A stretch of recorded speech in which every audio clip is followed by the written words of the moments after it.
The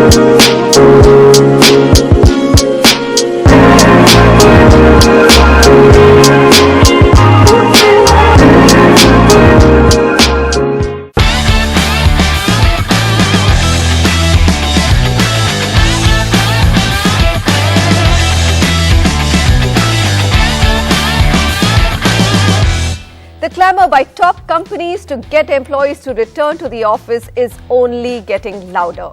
India's top IT companies, TCS, Infosys and Wipro, are all sending out strong messages for employees to return to physical work. And now the large audit firms such as EY and KPMG have also sent out emails to employees to come to their designated offices. Now, why is it taking that long for employees to return to the office? After all, it's been 2 years since the world has returned to normal after the pandemic. Joining me to answer this question, Chandnani, Managing Director, Advisory and Transaction Services, CBRE India, Vikram Ahuja, Managing Director, ANSR and co-founder and CEO of Talent 500, and Juggy Marwaha, CEO, Prestige Office Ventures. Now, we've got all three sides covered, somebody who's actually interacting with people and, of course, an IPC and the CEO of one of the largest office portfolios in India.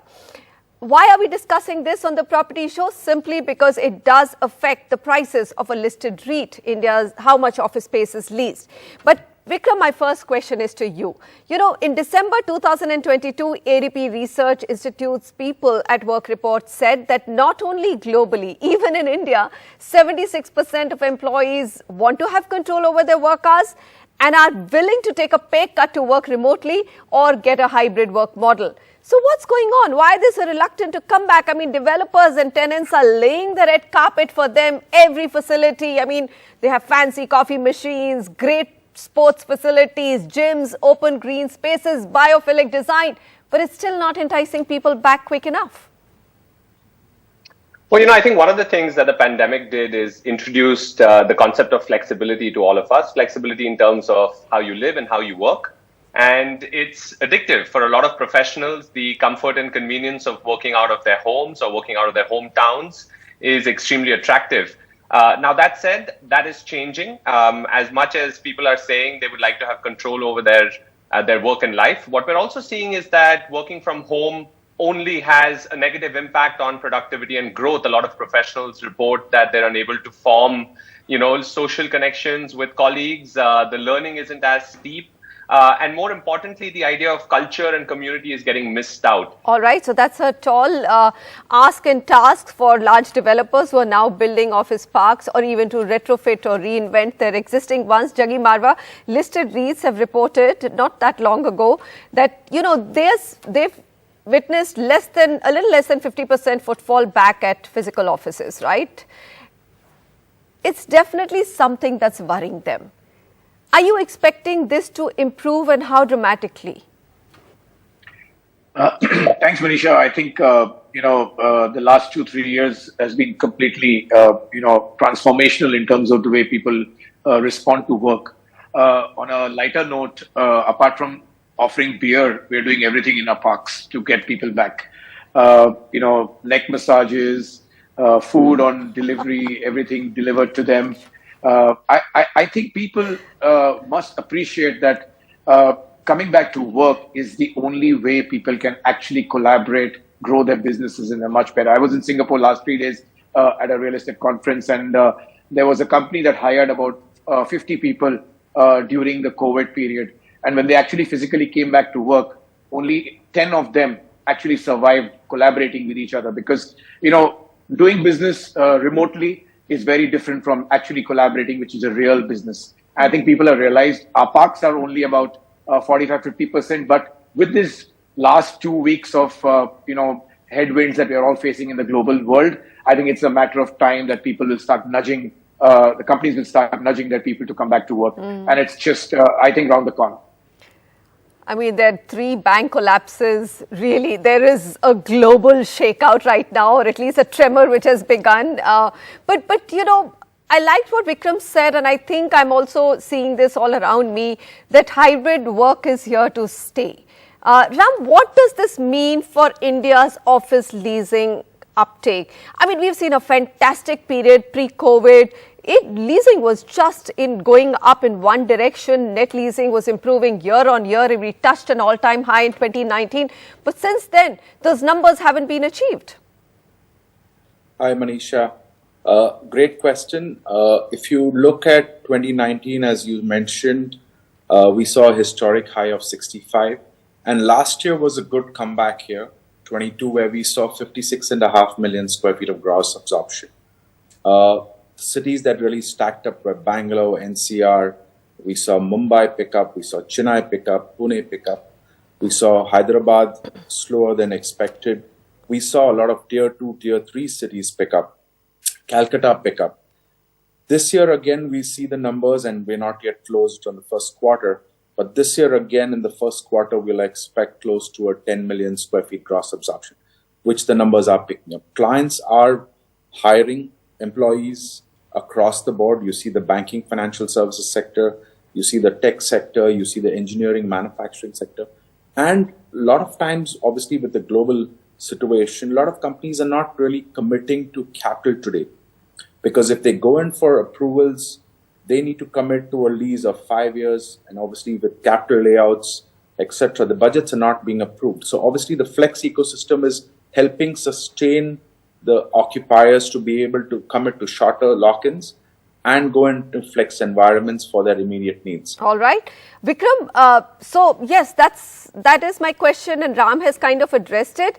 When there are global headwinds and those economies are so jittery with inflation biting them, is it more work which gets offshore to countries like India, which will probably then set off this entire pinch of both hybrid work as well as not taking large floor plates? What's been your own experience? Because not only are you managing spaces, you're also actually hiring talent for these companies. Sure. Thanks, Manisha. And Manisha, the context within which we operate is helping global businesses set up large capability centers. What we've seen is, despite the slowdown, large global enterprises continue to grow, continue to hire.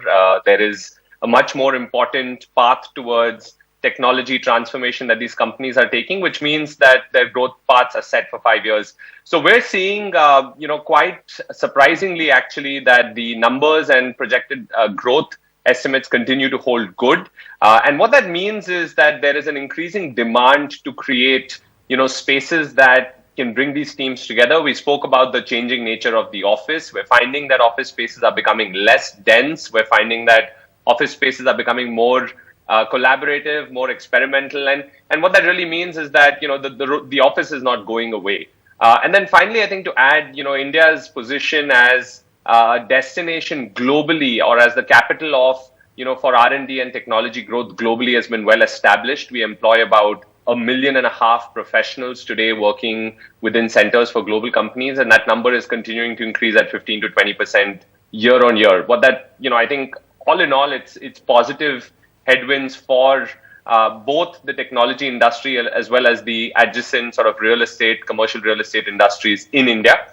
And we're very optimistic. We continue to see growth. We've signed some of our largest real estate deals during the pandemic. We've signed some of our largest growth deals for some of our global companies during the time post-pandemic. So, extremely optimistic about where we're headed. And I think this means that, two things. People are going to continue to respect and appreciate the office in whatever form it takes, and it'll continue to hold its space as a place to bring about community, culture, integration, so on and so forth. Right. So you're saying the office is not going away anywhere.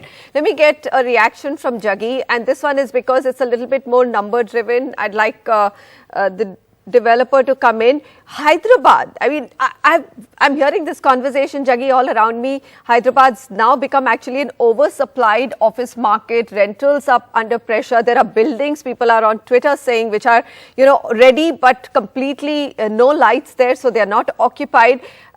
And when a global company is coming, yes, Bangalore may not have space, but they actually have an option to move to Hyderabad. It's not as if they're stuck to any one geography.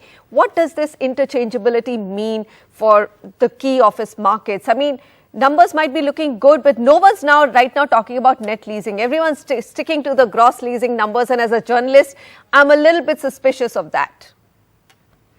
Good point. Globally, Manisha, any markets which are matured in nature And if the vacancy level goes above 10 to 12 or 14%, there are reasons to worry. Let me quickly get a concluding remark from Ram. Ram, do you believe that will actually not touch other markets at all? Or I'm coming back to interchangeability. I mean, where there's so much supply at such cheap rates with infrastructure, will large tenants not move there, the future tenants? We're seeing quite a bit of activity. No doubt last year we saw the numbers of absorption come down in Hyderabad, but relevant parks are still getting to have clients commit to it. So if you look at Hyderabad, it's divided by the IT corridor and the extended IT corridor. Majority of the actions in the IT corridor and what the parks have really created to attract occupiers and their employees, bars, restaurants, F&B is really what the buzz is. And those are the parks that are seeing continued leasing. Locations do matter. Of course, the oversupply situation does continue in Hyderabad. And a lot of that supply is under SEZ regime. India has 33 million square feet of vacant space under the SEZ regime. So unfortunately, the government hasn't taken a call on how to fix the SEZ to make it more attractive for occupiers to look at that space. So unfortunately, there's not too much leasing happening there. But relevant parks, relevant product is leasing. Okay. And will continue to lease. Final question, and this one is for Vikram. When do you think we'll get to 100% occupancy? I mean, 100 is a bit, when I mean footfalls returning to work, not occupancy. Occupancy is a different matrix. But do you give it 2 years, 3 years, a longer period? Offices to fill up. Sure. And I think that's a tough question. I think for a lot of businesses, the question is, do they actually want to get back to 100% occupancy? I think the magic of hybrid work allows for a lot more flexibility, even from a business perspective. We are starting to see signs of companies that are now asking employees to start, making those 2 days in office, 3 days, and, in some cases, 4 days. Some business functions have returned back 5 days. I expect that the next 9 to 12 months will really sort of decide, what the future of hybrid work will look like. But just with looking at a crystal sort of gaze here and saying where we get to, I will forecast that certain functions may never really need to return back to office, while certain others will return back maybe 100% in the next 12 to 18 months. All right, we'll leave it at that on a positive note, both for leasing and the fact that, a global jittery economy will actually bring in more occupiers to India, and hybrid is here to stay, which is great for employees like us. I don't mind it at all. Gentlemen, thank you very much. Thank you so much. Thank you. When we return, we shift our focus from offices to homes. The turnaround in India's luxury housing market is astounding, going by the record-breaking sales of all units in DLF's high-rise residence project, the Arbor in Gurgaon.